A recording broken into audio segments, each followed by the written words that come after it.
The police car pulled into my driveway with its lights flashing.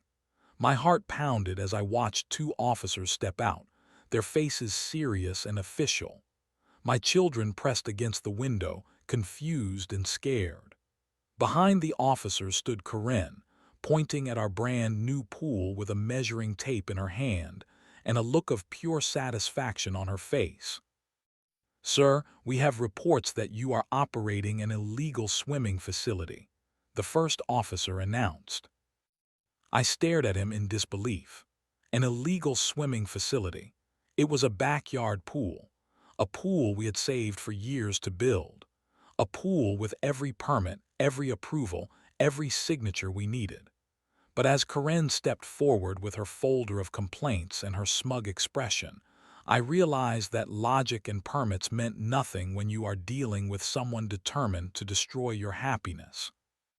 That was the moment I knew this was war. For 3 years, my wife Sarah and I saved every extra dollar we could find.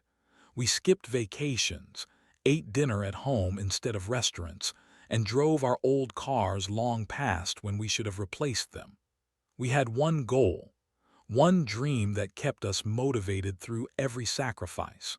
We wanted to build a swimming pool in our backyard. Our house sits on a quiet street in suburban Phoenix, Arizona. Nothing fancy, just a modest 3-bedroom home with a decent-sized backyard. Perfect for a family with 2 young kids who spent every summer complaining about the heat. Arizona summers are brutal, and watching our children melt into the couch every July while the temperature hit 115 degrees made our pool dream feel more like a necessity.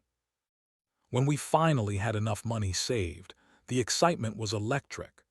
Sarah and I spent hours researching contractors, comparing designs, and imagining summer barbecues around our new pool. Our kids, Emma and Jake, aged 8 and 10, could barely contain their enthusiasm. They drew pictures of pool parties and talked about inviting their friends over for swimming lessons. The permit process took months, but we did everything by the book. City permits, HOA approval, setback measurements, safety inspections. Every form was filled out properly. Every fee was paid on time. Every regulation was followed to the letter. I kept all the documentation in a thick folder, proud of how thoroughly we had prepared for this project. Construction began in early spring. The excavation crew arrived with their heavy machinery, and suddenly our backyard transformed into a construction zone. The sound of digging and the sight of our dream pool taking shape made all those years of saving feel worth it. Our neighbors seemed genuinely interested and supportive. People would stop by to check on the progress and ask questions about our plans. That was when I first met Corinne.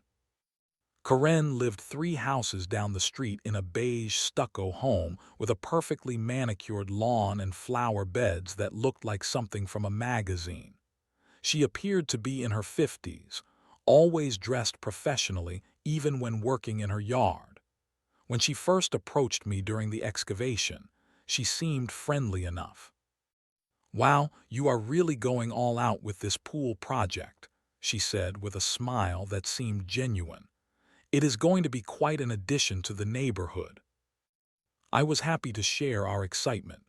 I explained how long we had saved, how carefully we had planned, and how thrilled our kids were about having a pool. Corinne nodded and asked several questions about the size, the depth, and the timeline for completion.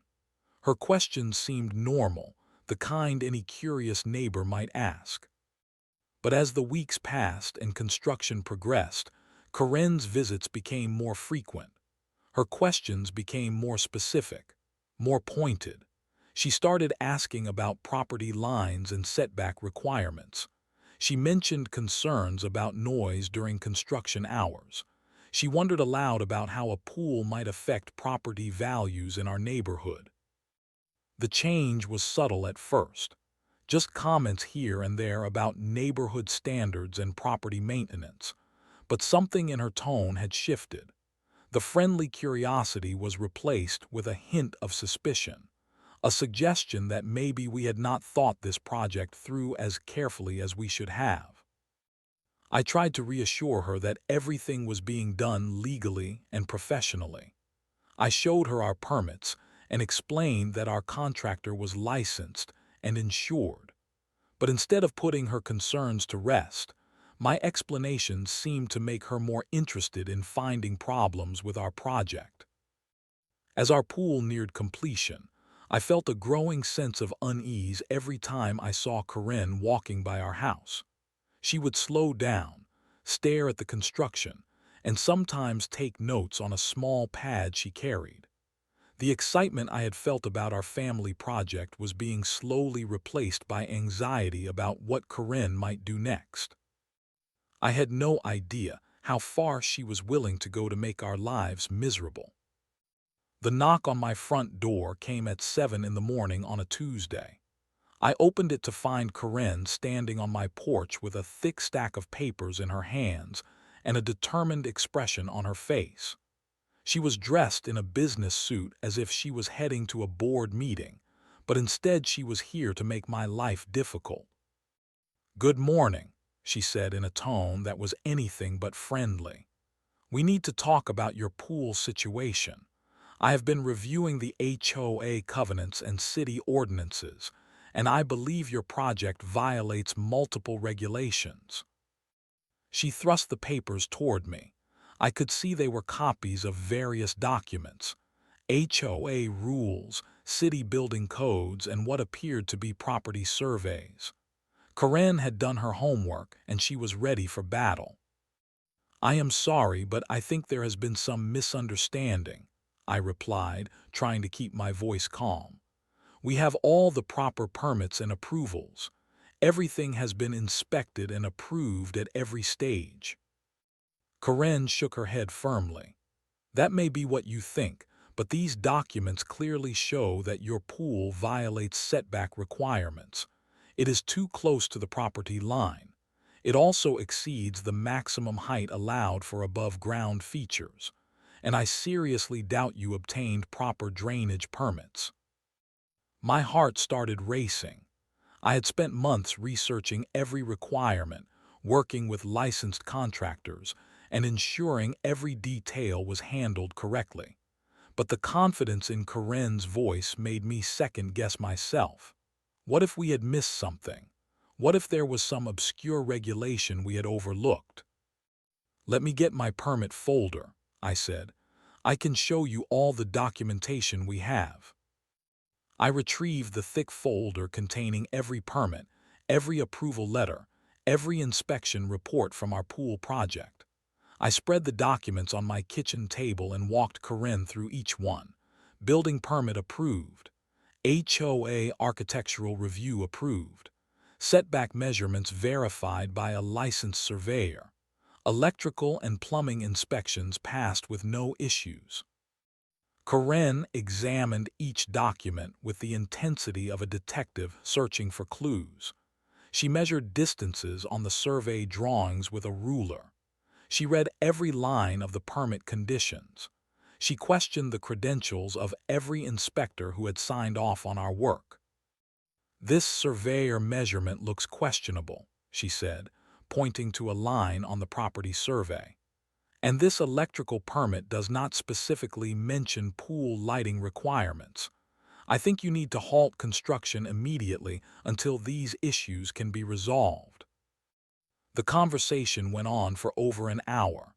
Every document I showed her was met with skepticism and new questions. Every answer I provided led to more demands for additional paperwork. Corinne was not interested in being reassured. She was looking for problems, and she was determined to find them whether they existed or not. When she finally left my house, Corinne made her intentions crystal clear. "I am going to be watching this project very carefully. If I find any violations, I will be reporting them to the appropriate authorities. This neighborhood has standards, and I intend to make sure they are maintained." Over the next few days, I started noticing Corinne in my yard when I was not home. My wife called me at work to report that she had seen Corinne walking around our pool area with a tape measure, taking measurements and photographs. When I confronted her about trespassing on our property, Corinne claimed she was measuring from the sidewalk to verify setback compliance. But that was not the worst part. Corinne began talking to other neighbors, spreading her concerns about our pool project. She told them our pool was potentially dangerous and possibly illegal. She suggested that it would negatively impact everyone's property values. She painted herself as the neighborhood watchdog, protecting everyone from our reckless construction project. I started receiving strange looks from neighbors who had previously been supportive. People who used to stop and chat about the pool progress now walked by quickly, avoiding eye contact. Corinne was poisoning the well, turning what should have been a positive addition to our neighborhood into a source of controversy and division. The final straw came when I called the HOA office to clarify some of the regulations Corinne had questioned. The administrative assistant informed me that they had received multiple complaints about our pool project from a concerned resident. Formal complaints that would require investigation and potential hearings. Corinne had escalated from neighborhood busybody to official complainant. She was using the system to harass us, filing paperwork and demanding investigations based on nothing more than her personal objections to our family project. What had started as construction of our dream pool was turning into a bureaucratic nightmare. I realized that Corinne was not going to stop until she found a way to make us tear down our pool or move out of the neighborhood. The friendly neighbor mask had completely fallen away, revealing someone willing to use any weapon available to get her way. The war had officially begun. Summer arrived in Phoenix like a blast furnace. By June, the temperature was hitting 105 degrees by 10 in the morning and climbing toward 115 by afternoon. The timing could not have been worse. Our pool was entering its final construction phase just as the weather became unbearable, and Corinne was escalating her harassment campaign with the intensity of the desert heat. Every morning brought a new crisis manufactured by Corinne's relentless phone calls to city officials. She had apparently made it her full-time job to find violations in our project. Code enforcement inspectors started showing up at our house almost daily, responding to her complaints about everything from noise levels to safety concerns to imaginary permit violations. Each inspection cost us time and money. Our contractor had to stop work while inspectors examined every detail of the construction. Then we had to pay additional fees when inspectors found no problems but had to file reports anyway. Corinne's strategy was becoming clear.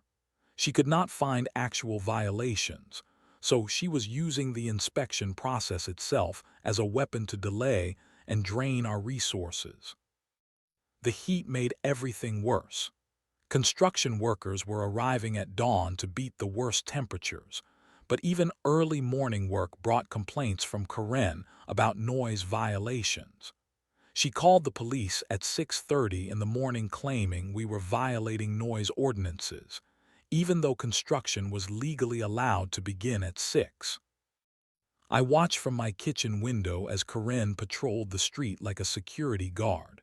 She would position herself across from our house with a notebook, documenting everything. What time workers arrived, how long trucks were parked on the street, whether our contractor was wearing a hard hat or safety vest.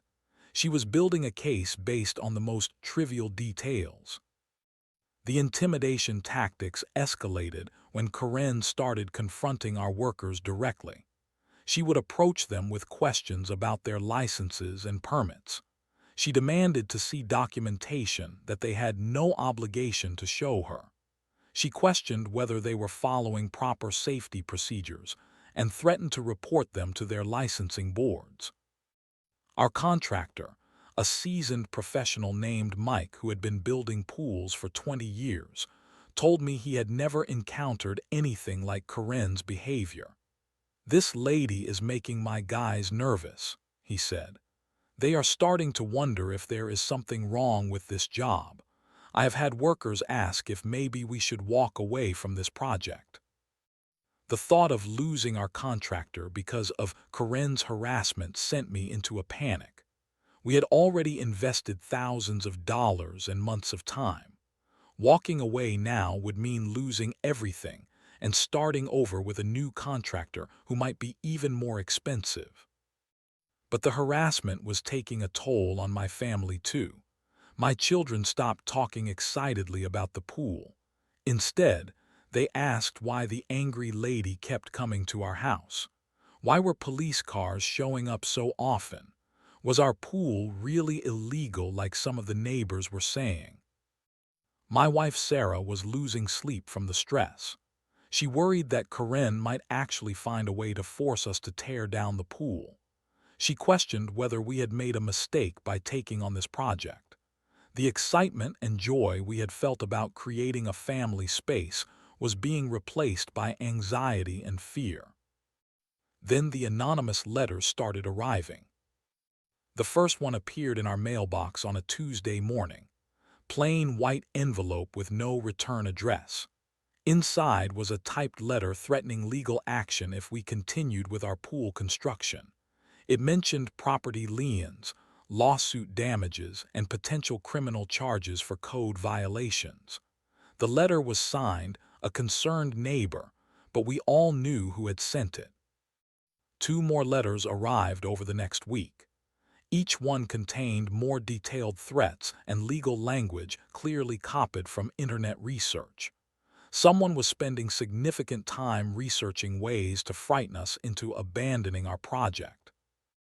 The final insult came when we learned about Corinne's neighborhood meeting.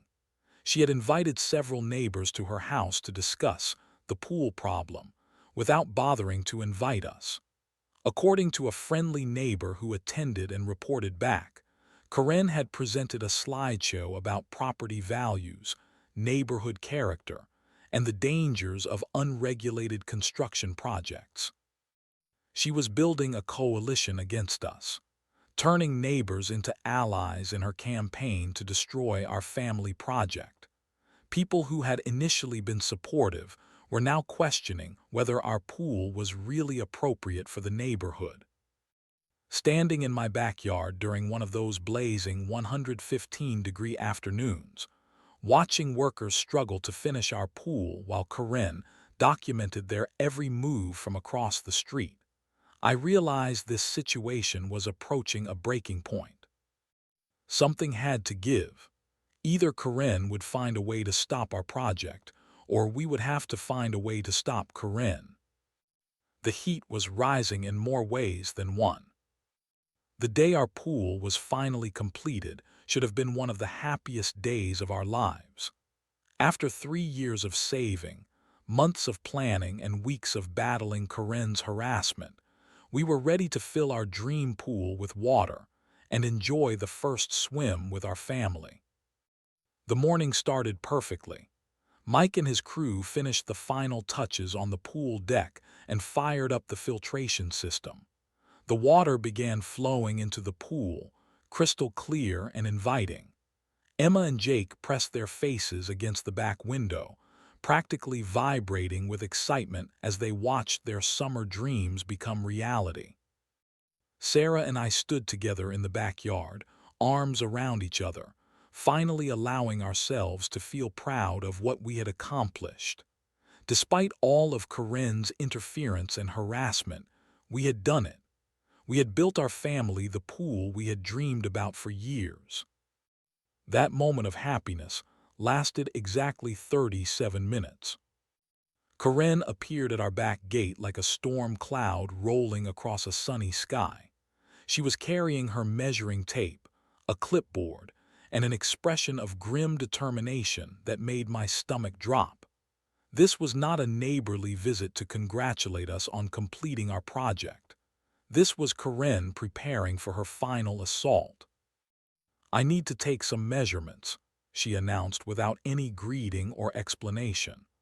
I believe your pool violates setback requirements by several inches, and I intend to document the violations before you think this project is finished. Karen, please leave our property, I said as calmly as I could manage. This is private property, and you do not have permission to be here. She ignored me completely and began stretching her measuring tape from the pool edge toward the property line. According to the HOA covenants, pools must maintain a minimum 15-foot setback from all property boundaries. This pool appears to be only 14 feet and 8 inches from the east property line. I felt my blood pressure rising as I watched this woman measure my pool with the precision of a crime scene investigator. Even if her measurements were accurate, which I doubted, we were talking about a difference of 4 inches. 4 inches that would have been caught and corrected during the multiple professional inspections our pool had already passed. Karen, you need to leave immediately, I said more firmly. If you have concerns about permits or measurements, you can file them through proper channels, but you cannot trespass on our property to conduct your own inspection. She looked up from her measuring tape with a cold smile. If you have nothing to hide, you should have no problem with me verifying compliance, unless you know your pool is illegal and you are trying to cover it up. That was when I lost my patience. Get off our property right now, or I am calling the police. Go ahead and call them, Karen replied. Because if you do not drain this pool immediately and correct these violations, I am going to have it condemned and demolished. She stormed off our property, but I could see the determination in her stride. This was not over. This was Karen preparing for her biggest escalation yet. 3 hours later, 2 police cars pulled into our driveway. I watched through the front window as Karen emerged from the second car, having apparently convinced the officers to give her a ride to our house. She was carrying a folder thick with documents and wearing an expression of vindicated satisfaction. Officer Martinez, a middle-aged man with a patient demeanor, approached our front door while his partner stayed with Karen. Sir, we have received reports that you may be operating an illegal swimming facility without proper permits. We need to ask you some questions and possibly inspect the pool area. My hands were shaking as I retrieved our permit folder, the same documents I had shown Karen weeks earlier. The same approvals and inspections that had already been verified multiple times by city officials. But now I was presenting them to police officers while my children watched from the window and neighbors gathered on the street to witness the spectacle. Officer Martinez reviewed our paperwork while Karen stood behind him pointing at various sections and whispering urgently about violations and safety concerns. I could hear fragments of her complaints: setback requirements, illegal construction, neighborhood safety, property values.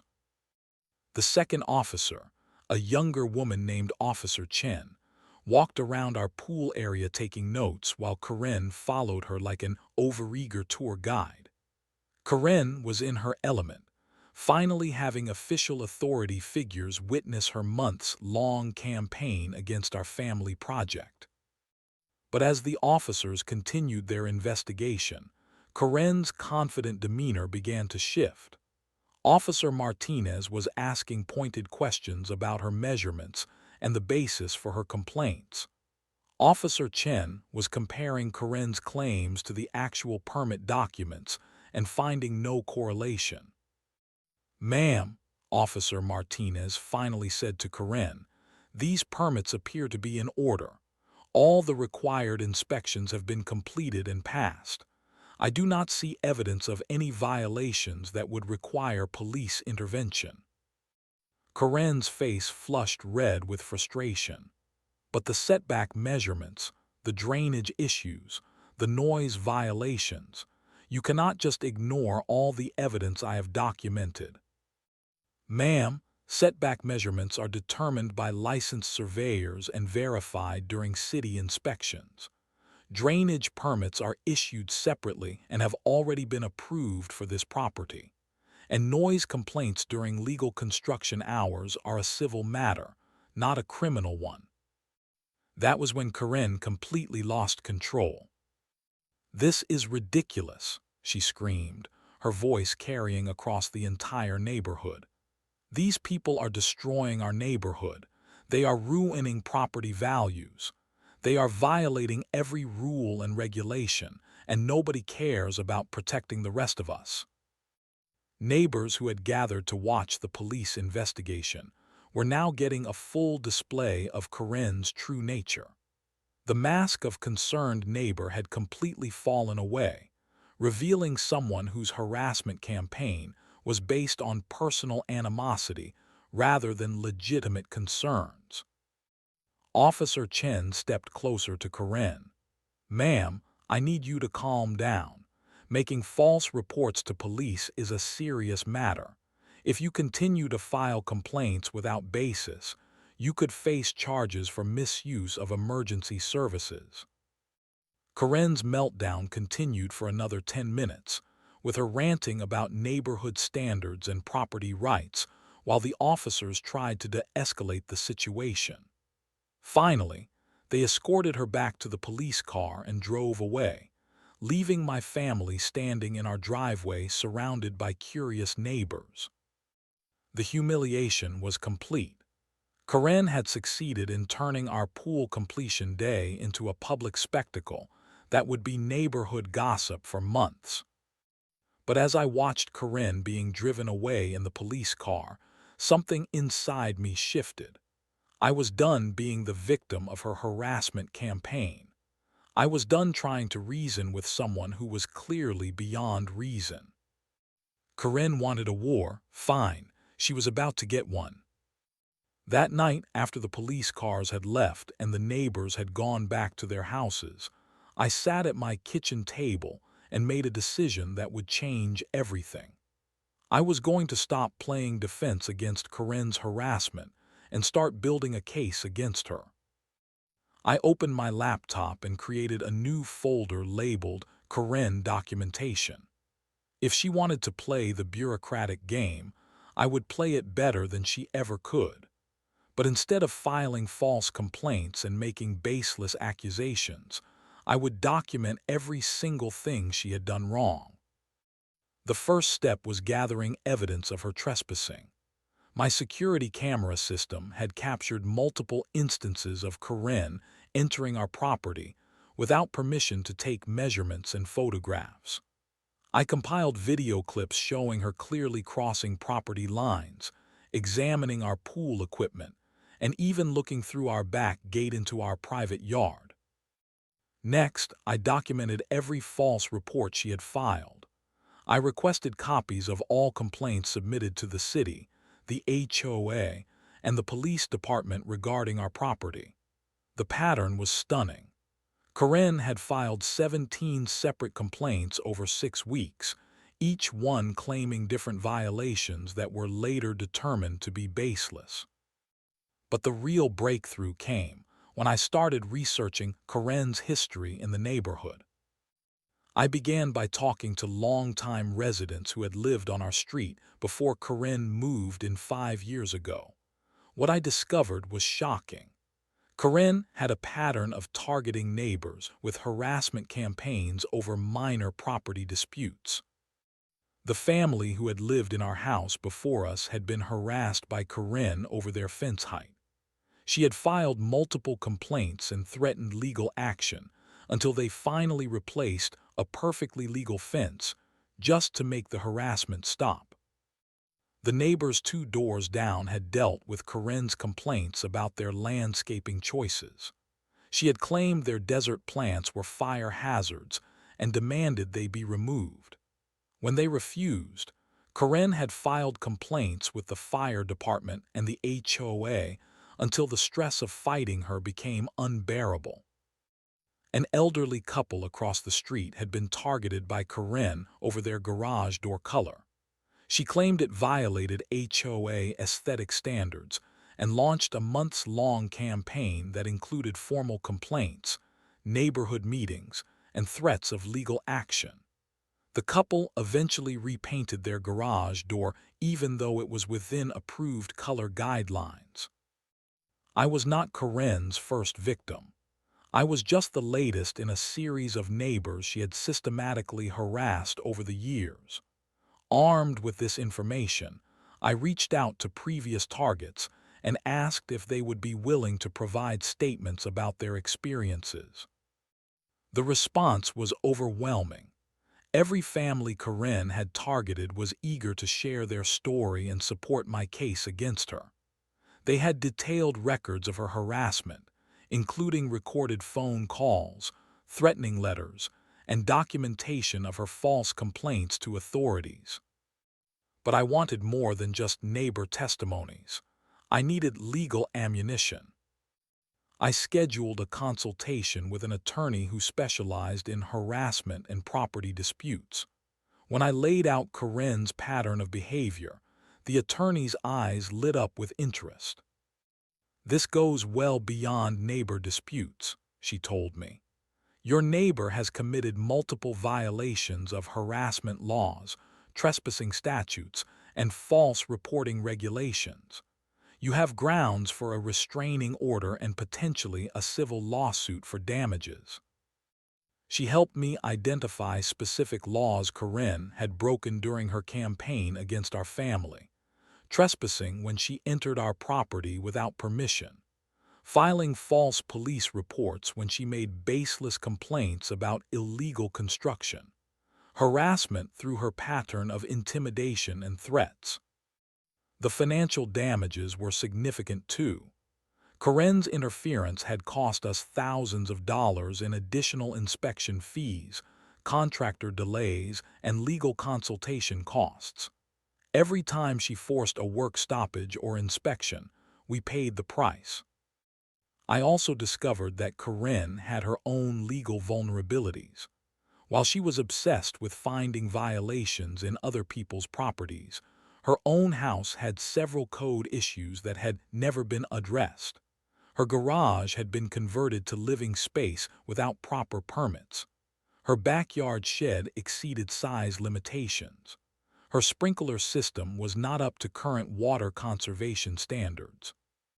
The irony was delicious. The neighborhood code enforcement vigilante was living in a house that violated multiple regulations she was so eager to enforce against everyone else. Armed with comprehensive documentation, witness statements, legal advice, and evidence of Corinne's own violations, I felt ready to turn the tables. Corinne had spent months building a case against my family based on fabricated problems and false accusations. Now I was going to build a real case against her based on actual laws she had actually broken. But before I made my move, I wanted to gather one more piece of evidence. I installed additional security cameras around our property and waited. I knew Corinne would not be able to resist continuing her surveillance and harassment. Her obsession with our pool had become too consuming for her to walk away now. I was right. Within 3 days, my cameras captured Corinne trespassing on our property again, this time trying to peer through our back windows to see inside our house. She had escalated from pool harassment to full-scale stalking behavior. That was the evidence I needed to finish building my case. Corinne had crossed the line from annoying neighbor to criminal harassment, and now I had everything I needed to prove it. The hunter was about to become the hunted. Monday morning, I walked into the city building with a folder thick enough to use as a weapon. After weeks of careful documentation and legal preparation, I was ready to file formal complaints against Corinne that would make her frivolous reports look like amateur hour. My first stop was the Code Enforcement Office, where I requested to speak with the supervisor who had been handling Corinne's complaints about our property. When I laid out my evidence of her trespassing, false reporting, and harassment pattern, his expression shifted from polite interest to serious concern. "Sir, if what you are telling me is accurate, this resident has been misusing our complaint system to harass neighbors," he said while reviewing my documentation. False reporting to city agencies is a violation that carries significant penalties. I provided him with video evidence of Karen trespassing on our property, copies of her 17 baseless complaints, and witness statements from other neighbors she had harassed. The supervisor spent an hour reviewing everything before making his decision. "We will be opening an investigation into this resident's complaint history and issuing citations for false reporting. We will also be flagging her address so that future complaints from this location receive additional scrutiny before we dispatch inspectors." Next, I visited the police department to file harassment and trespassing charges.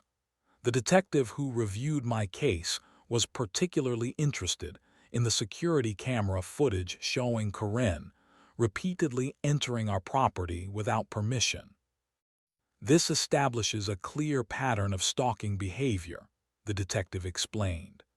"Combined with the false police reports and threatening letters, you have grounds for both criminal charges and a restraining order." The HOA office was my third stop. The property manager who had been fielding Karen's complaints was relieved to learn about the broader pattern of harassment. "We have been receiving multiple complaints from this resident about various neighbors for years," she admitted. "But we never realized it was part of a systematic harassment campaign until you brought us this documentation." She informed me that the HOA board would be reviewing Karen's membership status and considering sanctions for abuse of the complaint process. Multiple formal complaints against a single resident for harassment of neighbors could result in fines or even removal from the community. But the real satisfaction came 3 days later, when I received a phone call that changed everything. "Sir, this is Inspector Johnson with City Code Enforcement. We conducted a surprise inspection of the property at Karen's address based on some concerns that were brought to our attention. I think you might be interested in what we found." Karen's house was a code violation goldmine. The garage conversion to living space had been done without permits and did not meet safety standards for habitable rooms. The electrical work was not up to code. The plumbing had been modified illegally. Her backyard shed exceeded maximum size allowed without permits. The list went on. Improper drainage that diverted water onto neighboring properties.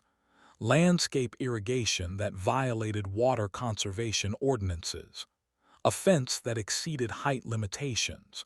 Security lighting that created light pollution beyond legal limits. The woman who had spent months searching for imaginary violations in our pool project was living in a house that violated a dozen actual regulations.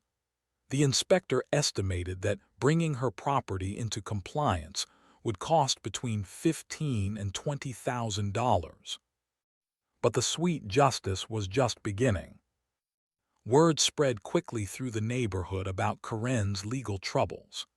Neighbors who had been intimidated by her complaints for years suddenly felt brave enough to come forward with their own stories. What started as my individual complaint against Karen became a neighborhood-wide reckoning with her years of harassment. The community meeting I organized for the following Thursday was packed. Over 30 neighbors attended to share their experiences with Karen's bullying behavior. Story after story of harassment, false complaints, and intimidation tactics that had made life miserable for multiple families. Sarah, the elderly woman from across the street, stood up with tears in her eyes. "Karen made our lives hell for 6 months over our garage door color. We spent $2,000 repainting it just to make her stop calling the city every week. We are in our 70s, and the stress of her constant complaints was affecting our health. Mike, the neighbor 2 doors down, shared how Corinne had demanded he remove desert plants that were perfectly legal and drought-appropriate. She filed so many complaints that I started getting fines from the city for landscaping that was actually recommended by the Water Conservation Department. Family after family shared similar stories. Corinne had terrorized our neighborhood for years, using the complaint system as a weapon against anyone who did not meet her arbitrary standards. The meeting ended with unanimous support for pursuing all legal remedies against Corinne and implementing neighborhood policies to prevent future harassment campaigns. But perhaps the most satisfying moment came when Corinne's husband approached me after the meeting. He looked exhausted and embarrassed as he apologized for his wife's behavior. "I had no idea how far this had gone," he said quietly. "The legal fees and fines are going to cost us everything. Our attorney says we could face thousands in penalties, and the code compliance work on our house will bankrupt us. I am trying to convince Corinne to issue apologies to everyone she has harassed, but she still insists she was just trying to maintain neighborhood standards." 3 days later, Corinne received official notice from the HOA that she was being censured for harassment of neighbors and abuse of the complaint process. She faced fines, restrictions on filing future complaints, and potential removal from the community if her behavior continued. The police department issued her citations for trespassing and filing false reports. The city levied fines for code violations and gave her 90 days to bring her property into compliance or face additional penalties. Corinne's reign of neighborhood terror was coming to an end. After years of using the system to harass others, the system was finally holding her accountable. Justice was not just served, it was served ice cold with a side of poetic irony. 6 months later, I stood in my backyard watching my children splash in the pool we had fought so hard to build. The summer heat was just as brutal as ever, but now we had our oasis.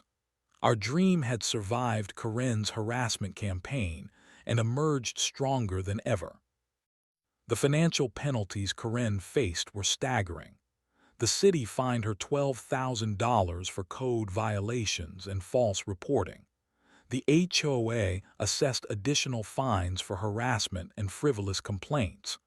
Her legal fees for defending against the multiple charges exceeded $8,000. But the most expensive consequence was the mandatory code compliance work on her own house. Bringing her property up to the standards she had demanded from everyone else cost over $18,000. The garage conversion had to be completely redone with proper permits. The electrical and plumbing systems required major upgrades. The illegal modifications had to be corrected by licensed professionals. Under pressure from the mounting legal and financial consequences, Corinne finally issued a written apology to our family and the other neighbors she had harassed. The letter was clearly drafted by her attorney and lacked any genuine remorse, but it was an official acknowledgement that her behavior had been inappropriate. "I apologize for any inconvenience my concerns about neighborhood standards may have caused," the letter read.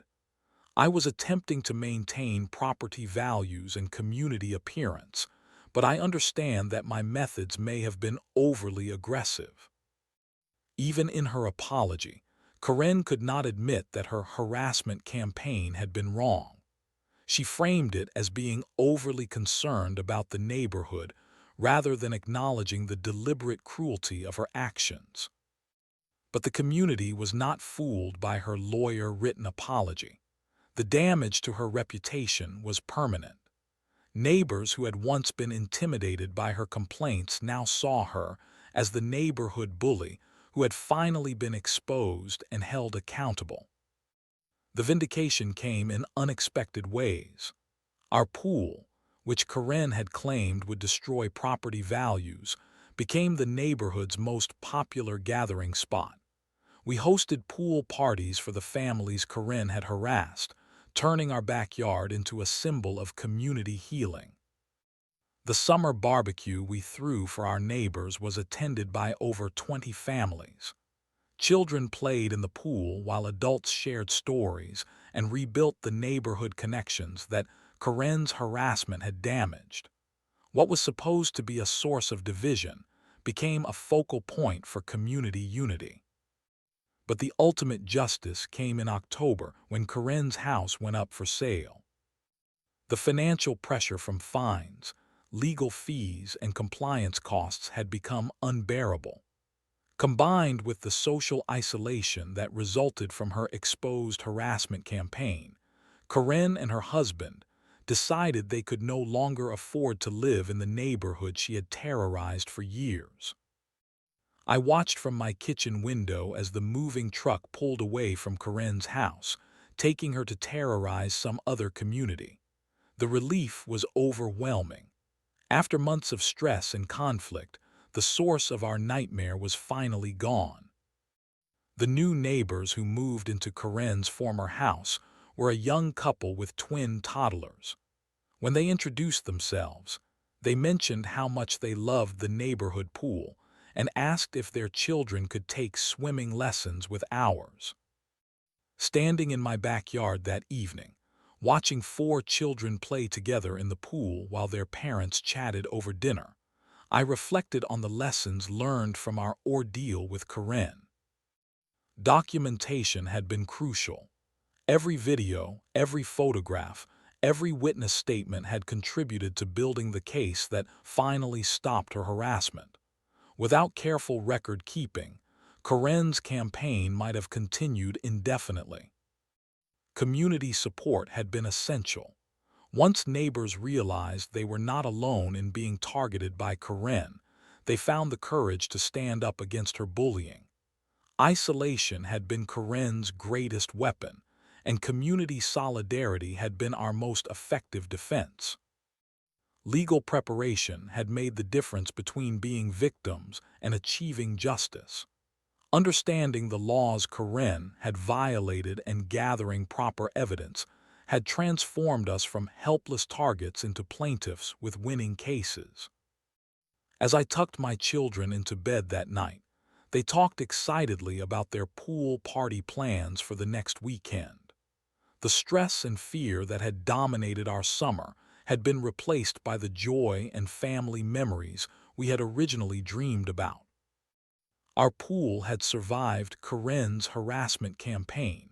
Our family had grown stronger through the adversity. Our neighborhood had learned to stand up against bullying. Sometimes the best revenge really is living well, and we were living very well indeed.